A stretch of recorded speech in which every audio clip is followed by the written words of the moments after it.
Haleluya, salam semua, puji Tuhan.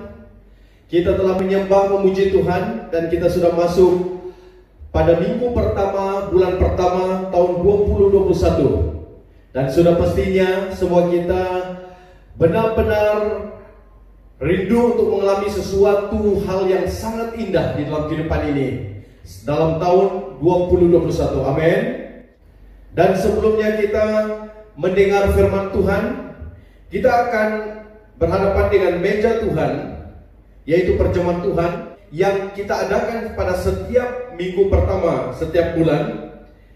Dan saya membaca di dalam Matius 26 ayat 26 hingga ayat 29 yang berkata demikian. Sementara mereka makan, Yesus mengambil roti dan mengucap syukur lalu membagikan roti itu. Kemudian dia memberikan roti itu kepada pengikut-pengikutnya sambil berkata, "Ambillah roti ini dan makanlah, inilah tubuhku." Kemudian dia mengambil sebuah cawan berisi wine. Dia mengucap syukur kepada Allah, lalu memberikan cawan itu kepada pengikut-pengikutnya sambil berkata, "Minumlah kamu semua, inilah darahku yang mengesahkan perjanjian yang dibuat oleh Allah dengan umatnya, darahku yang dicurahkan bagi banyak orang supaya dosa mereka diampunkan. Percayalah, aku tidak akan minum wine ini lagi sehingga hari itu apabila aku minum wine baru bersama-sama kamu di dunia baru Bapakku." Saudaraku, sebelum kita menerima perjamuan Tuhan ini, mari kita datang kepada Tuhan.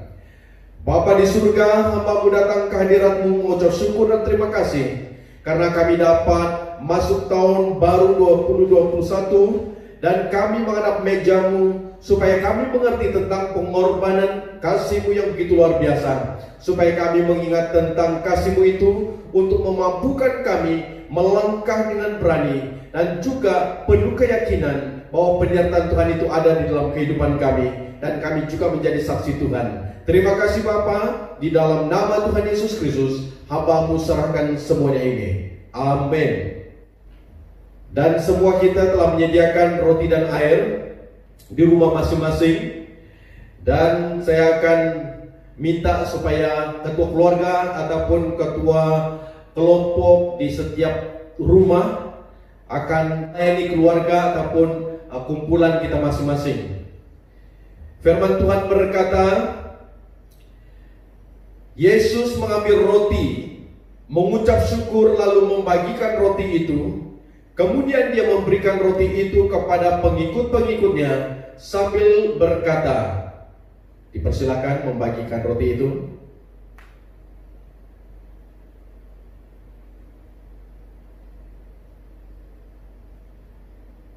Sambil berkata, "Ambillah roti ini dan makanlah, inilah tubuhku." Kita sama-sama mengambil bagian memakan roti yang melambangkan tubuh Kristus.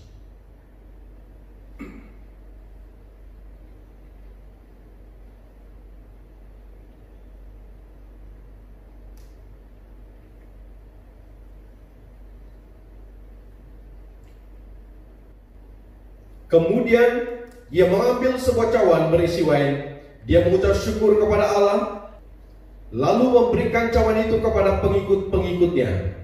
Diminta kita mengedarkan air kepada keluarga masing-masing dan juga kelompok yang ada.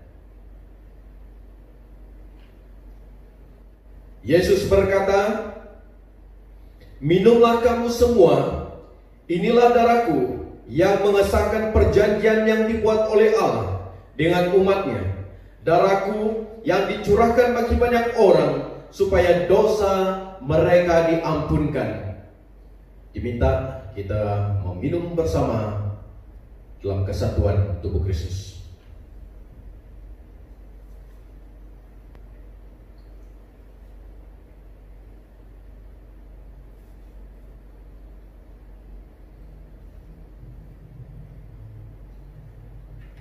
Sebelum kita mendengar firman Tuhan, kita berdoa sekali lagi. Bapa di surga, terima kasih di atas kebaikan-Mu. Kami telah mengingatkan tentang pengorbanan-Mu yang begitu besar. Dan biarlah kiranya kami menyadari bahwa hidup ini tanpa Tuhan tidak berarti. Tapi karena Engkau telah menyelamatkan kami layak menyebut Engkau sebagai Bapa kami. Dan saya serahkan juga sebentar firman Tuhan disampaikan, supaya firman Tuhan ini mengambil tempat dalam kehidupan setiap pribadi kami, dan kami dapat berjalan di dalam kemenangan Tuhan setiap hari. Di dalam nama Tuhan Yesus Kristus, hamba-Mu serahkan semuanya ini. Amin. Saudaraku, kita telah masuk dalam tahun 2021. Dan sudah pastinya tahun yang kita tinggalkan yaitu 2020. Bahkan tahun sebelum-sebelumnya. Saya sangat yakin setiap tahun pelbagai keadaan yang kita lalui setiap masa, dengan pelbagai keadaan, bahkan mungkin ada keadaan yang terlalu sukar dihadapi. Tetapi bersyukur sampai hari ini kita tetap setia kepada Tuhan, dan kita tetap percaya kepada Tuhan. Karena apa? Karena kesetiaan Tuhan ada di dalam kehidupan dan menyertai kita selama-lamanya. Amin, saudaraku. Dengan itu kita akan belajar suatu kebenaran firman Tuhan yang saya ambil di dalam Mazmur 107 seluruh bagian tersebut, yaitu ayat 1 hingga ayat 43. Tetapi saya tidak akan membaca ayat tersebut, tetapi saya akan menyebut beberapa ayat di dalam bahagian ini. Penekanan yang saya mau tekankan agar kita dapat melihat akan sesuatu perkara yang sangat indah yang Tuhan akan lakukan di dalam kehidupan kita. Amin, saudaraku.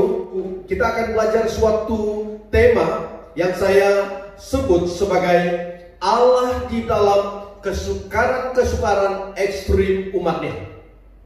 Allah ada di dalam kesulitan-kesulitan, kesusahan-kesusahan, kesukaran-kesukaran yang sangat ekstrim, yang sangat berat yang dihadapi oleh umatnya.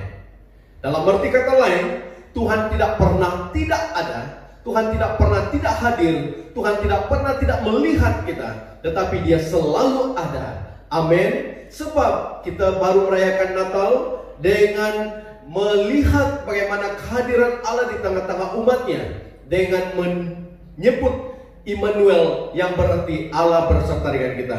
Maksudnya tidak pernah Tuhan menutup mata, tidak pernah Tuhan tidak hadir, tidak pernah Tuhan tidak menolong kita, tetapi Dia selalu ada. Dan keseluruhan bagian firman Tuhan ini menyebut tentang pujian bagi kebaikan Allah. Keseluruhan bahagian ataupun pasal Mazmur 107 ini adalah berkaitan dengan kebaikan-kebaikan Tuhan. Bagaimana dan apakah kebaikan Tuhan yang kita lihat di dalam bagian ini? Kita akan melihat beberapa perkara tentang kesukaran-kesukaran yang sangat berat, yang sangat besar, yang sangat ekstrim yang dilalui oleh umat Tuhan pada zaman Perjanjian Lama. Di dalam bagian ini pemazmur memberi penekanan yang sangat indah, walaupun di dalam kesukaran-kesukaran yang dihadapi oleh umatnya, tetapi mereka melihat bagaimana Tuhan ada. Dengan itu, kesukaran yang pertama yang kita lihat, yang sedang dialami, yang sedang dihadapi oleh umat Allah waktu pemazmur menyebut ini adalah kelaparan dan kehausan. Kesukaran yang pertama yaitu kelaparan dan kehausan, lapar dan dahaga ataupun haus. Di dalam ayat 4 sampai ayat 9 menerangkan perkara itu. Saya membaca ayat 4 berkata demikian: ada yang mengembara di padang pasir, tidak menemui jalan ke kota yang berpenghuni. Mereka kelaparan dan kehausan dan kehilangan segala harapan.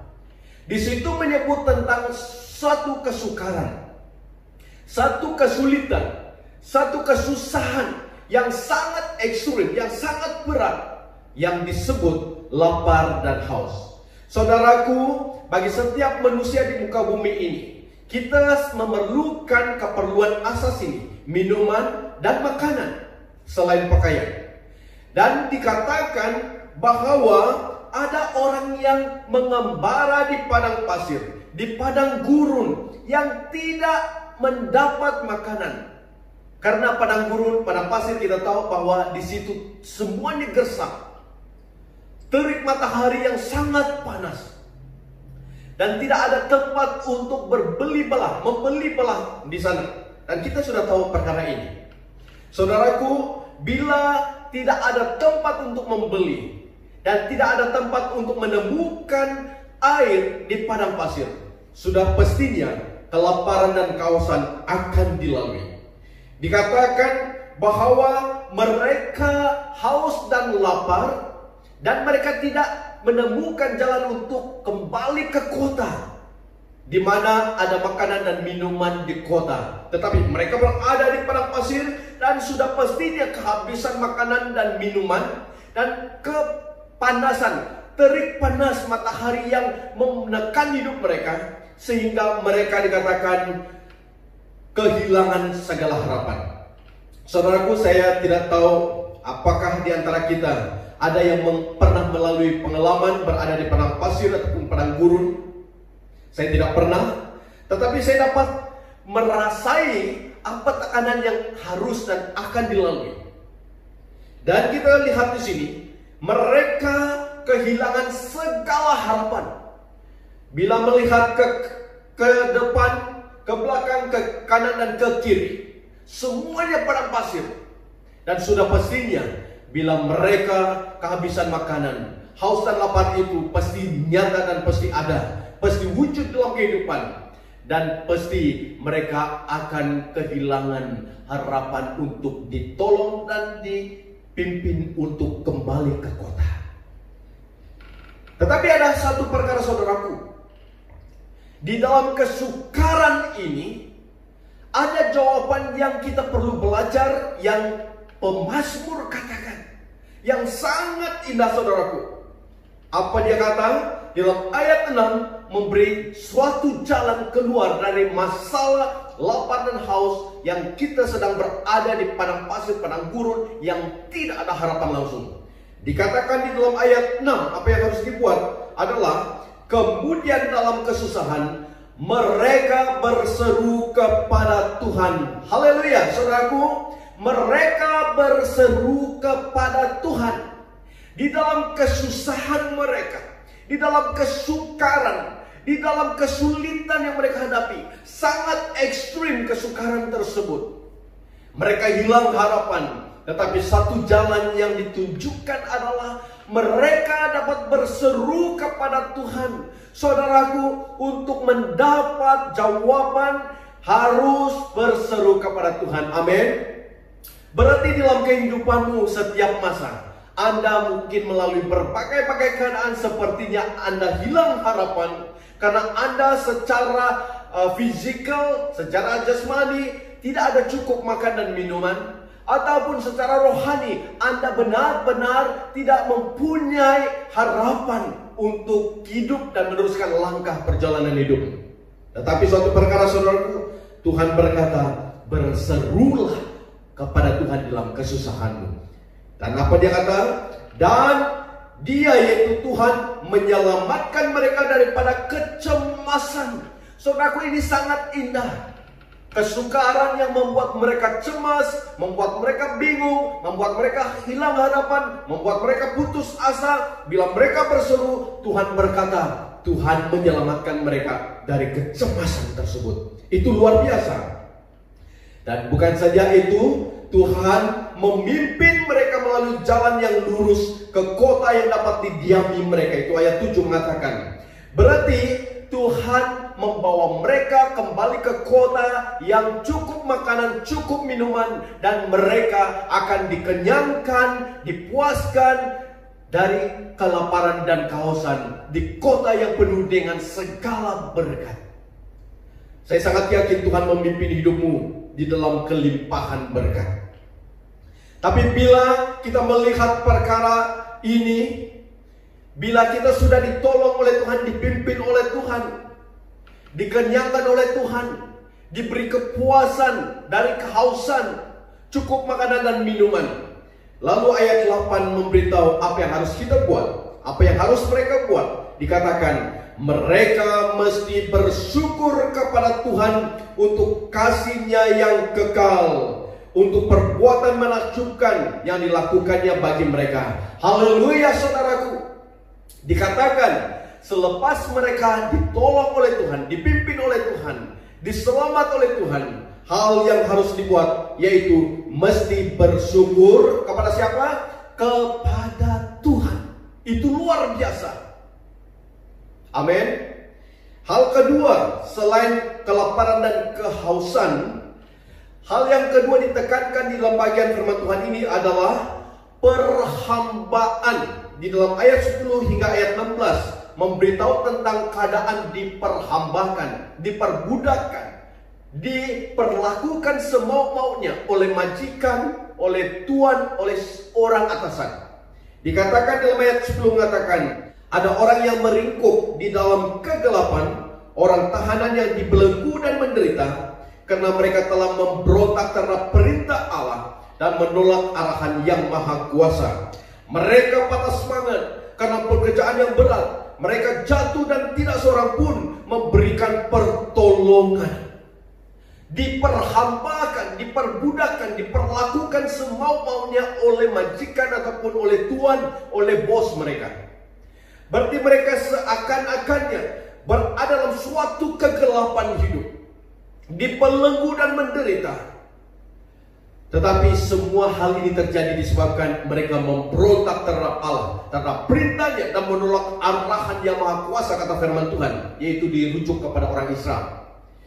Boleh sahaja keadaan kita menjadi diperhambakan oleh dosa, diperhambakan oleh iblis, karena pemberontakan kita terhadap Allah sepanjang tahun 2020 yang lalu.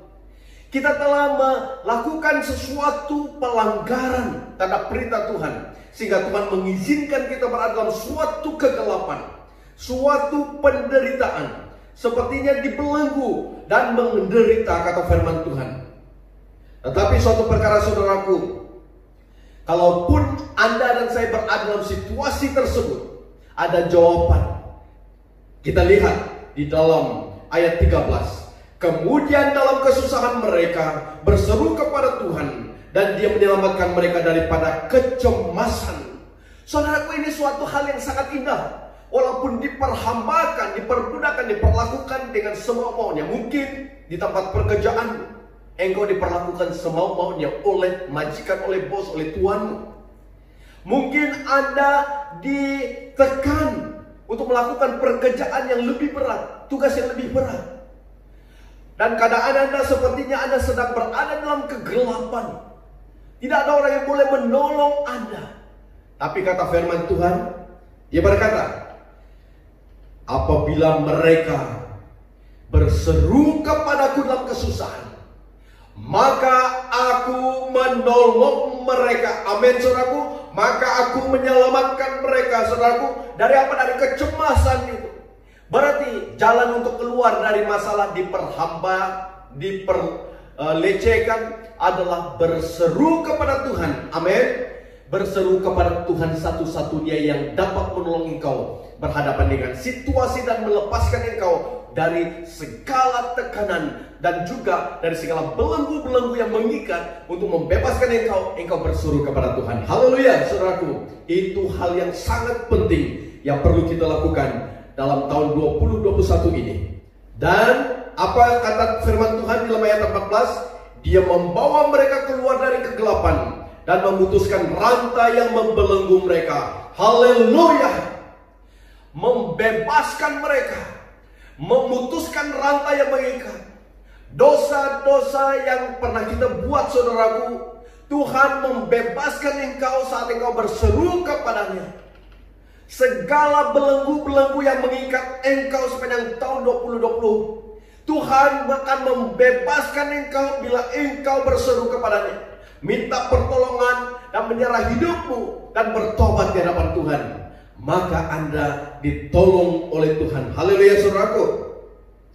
Dan kita dapat melihat bila kita ditolong, kita harus apa? Di dalam ayat 15 berkata, mereka mesti bersyukur kepada Tuhan untuk kasih-Nya yang kekal, untuk perbuatan menakjubkan yang dilakukannya bagi mereka. Haleluya. Tetap bersyukur di atas kebaikan pertolongan Tuhan. Jangan lupa bersyukur. Kita perlu bersyukur bila Tuhan menolong kita. Amin. Hal yang ketiga, kesukaran, kesulitan, kesusahan yang sangat ekstrim, yang sangat berat yang dilalui. Di dalam firman Tuhan ini mengatakan, yaitu sakit parah hingga nyaris maut. Penyakit yang sangat-sangat dalam keadaan kritikal, penyakit yang sangat-sangat parah sehingga nyaris maut.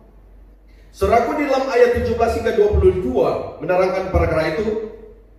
Ada yang jahil dan menderita karena dosa mereka, serta disiksa karena kejahatan mereka.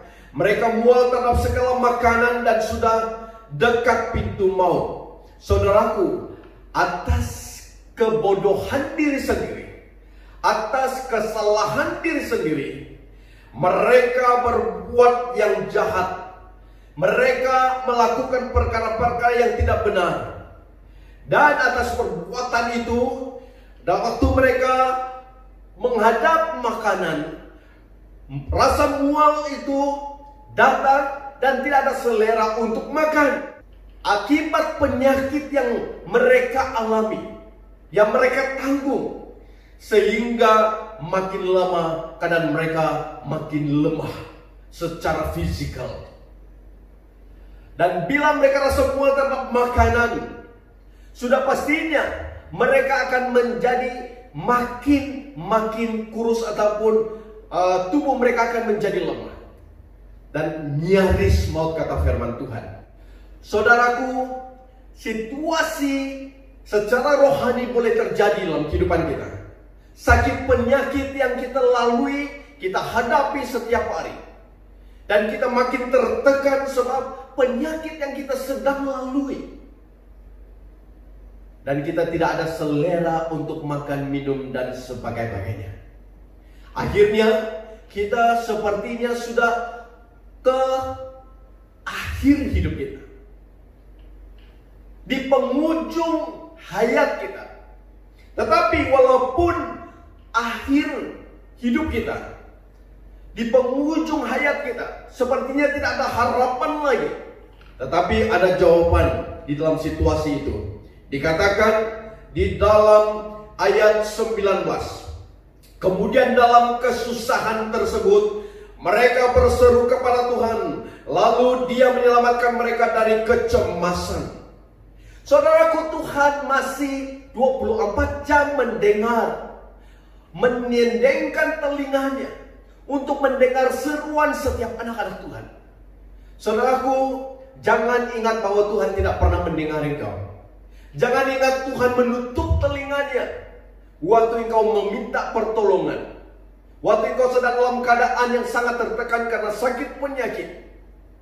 Tetapi bila engkau berseru dengan sungguh-sungguh kepada Tuhan, saudaraku, firman Tuhan berkata, Dia menyelamatkan mereka dari kecemasan. Ayat 20, Dia memulihkan mereka dengan firman-Nya dan tidak membiarkan mereka mati. Saudaraku, hanya dengan firman Tuhan hidupmu dipulihkan. Mengimani kebenaran firman Tuhan, janji-janji dalam firman Tuhan akan membuat engkau sembuh, membuat engkau sehat, membuat engkau bersemangat semula. Inilah kebenaran firman Tuhan. Anda dan saya dikuatkan oleh kebenaran firman Tuhan, dipulihkan oleh kebenaran firman Tuhan. Dan Tuhan tidak membiarkan Anda dan saya mengalami kematian karena Anda berseru kepada Tuhan. Dia datang menyelamat engkau dari keadaan tersebut. Apakah Tuhan tetap menyembuhkan semua orang yang sakit tenang? Ada yang dipanggil oleh Tuhan karena Tuhan telah mengatakan bahwa disitulah akhir hidup, pelarian mereka, disitulah akhir perlombaan rohani mereka. Dan Tuhan begitu sayang menyambut mereka. Tapi dalam suatu keadaan Tuhan mengizinkan banyak perkara berlaku dalam kehidupan. Dan bila kita berseru kepada Tuhan, saudaraku, Dia akan datang menyelamatkan kita dari apa? Dari kecemasan, kebimbangan, kebingungan yang dilalui. Berarti Anda dan saya perlu melihat jawaban di dalam Tuhan Yesus bila Anda berseru kepadanya. Amin. Dan jangan lupa, sekali lagi diulangi, apa yang harus dibuat bila kita ditolong oleh Tuhan, diselamatkan oleh Tuhan. Dalam ayat 21 mengatakan, Mereka mesti bersyukur kepada Tuhan untuk kasih-Nya yang kekal, untuk perbuatan menakjubkan yang dilakukannya bagi mereka. Bersyukur kepada Tuhan. Ayat 22 juga mengatakan mereka mesti bersyukur kepadanya dengan mempersembahkan korban dan memberitakan perbuatannya dengan lagu-lagu gembira. Saudaraku, bila Anda ditolong oleh Tuhan, diselamatkan oleh Tuhan, dibebaskan oleh Tuhan, dipulihkan oleh Tuhan, jangan lupa bersyukur. Tuhan mau Anda bersyukur di atas perbuatan kebaikan-kebaikan Tuhan itu. Itu yang harus dibuat. Mempersembahkan korban kepada Tuhan. Itu yang Tuhan mau. Anda dan saya diminta untuk bersyukur bila Anda ditolong oleh Tuhan. Haleluya. Dan yang terakhir, kesukaran, kesulitan, kesusahan yang sangat ekstrim, yang sangat berat yang dilalui oleh umatnya. Di dalam ayat 23 hingga 32 mengatakan, ayat 23 berkata, ada pula yang berlayar dengan kapal mencari nafkah di lautan yang luas. Mereka nampak perbuatan Tuhan, perbuatannya yang menakjubkan di lautan. Dengan perintahnya angin bertiup dengan kencang dan ombak bergelora. Kapal-kapal terangkat tinggi ke udara, lalu terhempas ke dasar samudra. Orang kehilangan keberanian menghadapi bahaya sedemikian. Mereka terhuyung-hayang seperti orang mabuk. Segala kemahiran mereka menjadi sia-sia. Saudaraku, kapal yang sedang berlayar di tengah-tengah lautan luas, dikatakan mereka mencari nafkah di lautan. Dan kita tahu bahwa Tuhan sendiri yang melakukan perbuatan besarnya, sehingga dengan perintahnya dalam ayat 25, angin bertiup dengan kencang dan ombak bergelora, sehingga kapal-kapal terangkat tinggi ke udara, lalu terhempas ke dasar samudra. Orang kehilangan keberanian menghadapi bahaya sedemikian.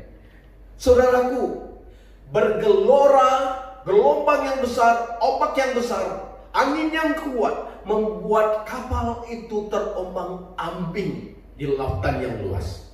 Di lautan yang luas sekali, saudaraku. Lautan samudra yang begitu besar. Kita tidak dapat melihat tepi lautan, semuanya laut menutupi. Saudaraku, dalam keadaan tersebut kata firman Tuhan, walaupun Allah sendiri yang memberi perintah sehingga ombak itu datang, taufan itu datang, bergelora, tetapi suatu perkara, orang yang mahir di dalam pelayaran pun tidak dapat dan tidak berani menghadapi taufan, gelombang, ombak tersebut kata firman Tuhan, sehingga mereka hilang harapan. Saya tidak tahu ada di antara kita yang mempunyai pengalaman pernah berlayar di lautan yang luas. Waktu saya menjadi pastor di Setiawan Lubuk, kebanyakan anggota jemaat kita adalah tentara laut. Dan mereka memang selalu berlayar. Mereka selalu berada di lautan.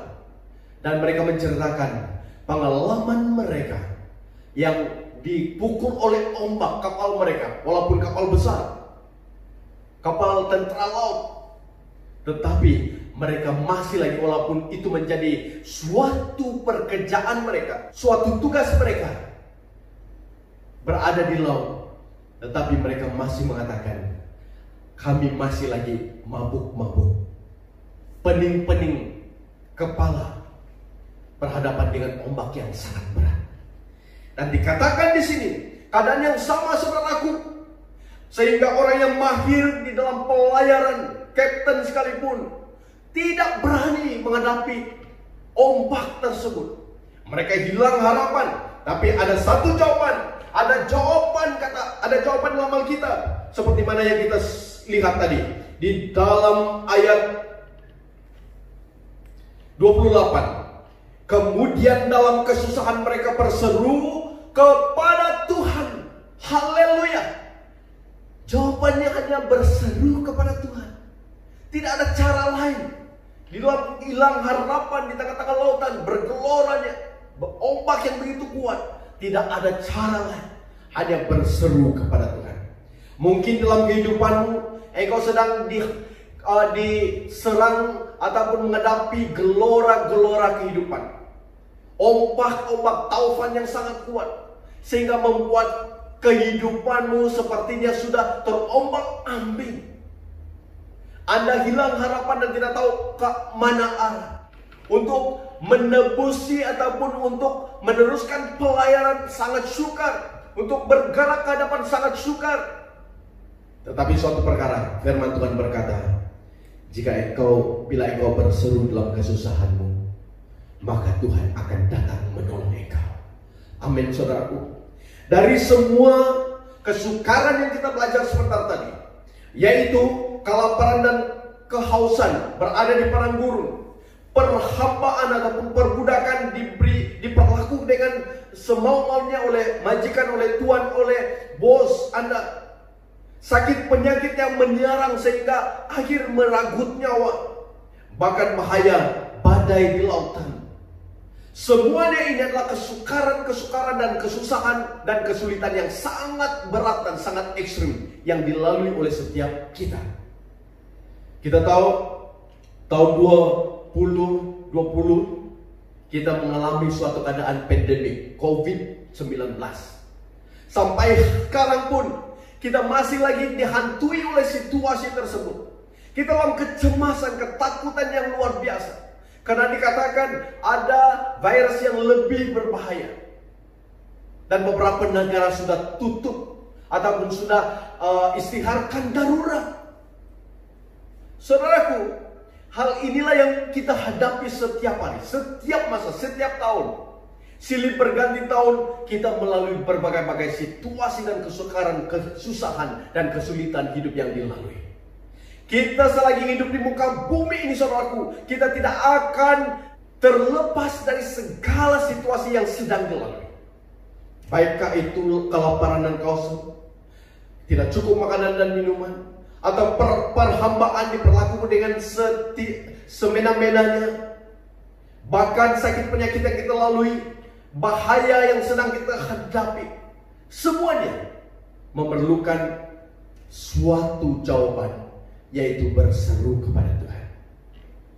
Hanya bila engkau berseru kepada Tuhan dalam kesusahanmu, maka janji Tuhan, Dia akan menolong engkau, melepaskan engkau, membebaskan engkau, memulihkan engkau, meluputkan engkau dari semua keadaan ini.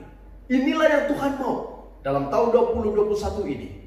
Bila kita melangkah dalam minggu pertama ini, bulan pertama, dan masih lagi ada 11 bulan lebih, kita akan melalui perjalanan hidup dalam tahun 2021. Apakah engkau telah mempersiapkan dirimu dengan kebenaran firman Tuhan? Hanya kebenaran firman Tuhan saja yang boleh memulihkan kekuatan, memberi harapan baru untuk melangkah di dalam berbagai situasi dan kesukaran yang dilalui. Dan Anda dan saya jangan lupa untuk berseru bila di dalam kesusahan. Maksudnya, bila Anda di dalam kesusahan, saya dalam kesusahan, apapun keadaan kesusahan dan kesukaran yang dilalui, kecil besar kesusahan dan kesukaran tersebut, Anda dan saya perlu apa? Perlu berseru kepada Tuhan. Bila Anda berseru kepada Tuhan, firman Tuhan berkata, Dia datang untuk menolong engkau, membebaskan engkau, memulihkan engkau, melepaskan engkau. Dan bila Anda ditolong oleh Tuhan, jangan lupa apa? Jangan lupa bersyukur. Mesti bersyukur, kata firman Tuhan. Mungkin ada di antara kita sudah banyak kali lupa bersyukur. Dalam tahun 2020 Tuhan sangat memberi perhatian dan menolong engkau. Dalam apa keadaan yang kau lalui, bila engkau berseru kepada Dia, Dia menolong engkau. Tapi banyak di antara kita mungkin sudah lupa untuk bersyukur. Dengan kebenaran firman Tuhan ini memberi peringatan kepada kita. Di dalam kita ditolong Tuhan, dalam perjalanan hidup 2021 ini, tahun 2021 ini, Anda jangan lupa 3 perkara. Pertama, kita berseru kepada Tuhan dalam semua keadaan. Tuhan akan menolong saudara dan saya. Dan bila Tuhan menolong, jangan lupa bersyukur kepada-Nya. Itu suatu perkara yang sangat indah, sehingga Anda tidak lupa diri, dan Anda akan ingat Tuhan senantiasa ada dan Dia selalu baik adanya. Amin. Sehingga firman Tuhan ini mengatakan di dalam ayat 1 dan ayat 2 mengatakan, bersyukurlah kepada Tuhan karena Dia baik, kasih-Nya kekal. Amin. Ayat 2, ulangilah kata-kata itu untuk memuji Tuhan, hai kamu semua yang sudah diselamatkan oleh Tuhan. Amin. Bersyukur kepadanya, berseru kepadanya, bersyukur kepadanya, berseru kepadanya, meyakini pertolongannya. Dia akan menolong engkau dan bersyukur kepadanya. Itulah yang perlu menjadi pegangan hidup kita untuk menjalani kehidupan pada tahun 2021 ini. Semoga kebenaran firman Tuhan ini akan mengambil tempat dalam kehidupan kita setiap pribadi, dan percayalah bahwa Tuhan selalu mendengar dan Dia siap menolong engkau. Mari kita datang kepada Tuhan. Bapa di surga, hamba-Mu datang ke hadirat-Mu pada saat ini, bersyukur di atas segala kebaikan-Mu, sebab apa yang Kau telah lakukan kepada umat-Mu Israel dalam perjalanan hidup mereka. Mereka melalui berbagai kesukaran yang telah kami belajar sebentar tadi. Tapi bila mereka berseru kepadamu, maka Engkau datang untuk menolong mereka. Dan bila mereka ditolong, Engkau minta mereka bersyukur. Demikian juga untuk kami seluruh jemaat Tuhan. Biarlah kiranya dalam kami menjalani kehidupan pada tahun 2021 ini, kami tidak tahu apa yang akan berlaku esok. Kami tidak tahu apa yang akan berlaku minggu depan. Kami tidak tahu apa yang berlaku pada bulan depan. Kami tidak tahu apa yang berlaku sepanjang tahun 2021 ini. Tapi yang kami pasti tahu adalah Tuhan tidak pernah lupa, tidak pernah tidak hadir, tidak pernah tidak menolong kami. Malah Engkau selalu ada. Dan Engkau berjanji bila kami berseru dalam kesusahan, dalam kesukaran yang kami lalui, Engkau datang untuk menolong dan Engkau melepaskan kami. Dan satu perkara yang perlu kami buat, bersyukur kepadamu, mempersembahkan korban syukur kami kepadamu. Dan itu hal yang sangat penting. Bila kami tahu bersyukur, maka kami tahu sumber pertolongan kami adalah Tuhan Yesus Kristus. Terima kasih Bapa, berkati seluruh jemaat Tuhan, agar seluruh jemaat Tuhan yang mendengar kebenaran firman Tuhan ini akan mengalami kekuatan untuk melangkah di tahun 2021 ini di dalam pimpinan dan penyertaan Tuhan. Di dalam nama Tuhan Yesus Kristus, hamba-Mu serahkan semuanya ini.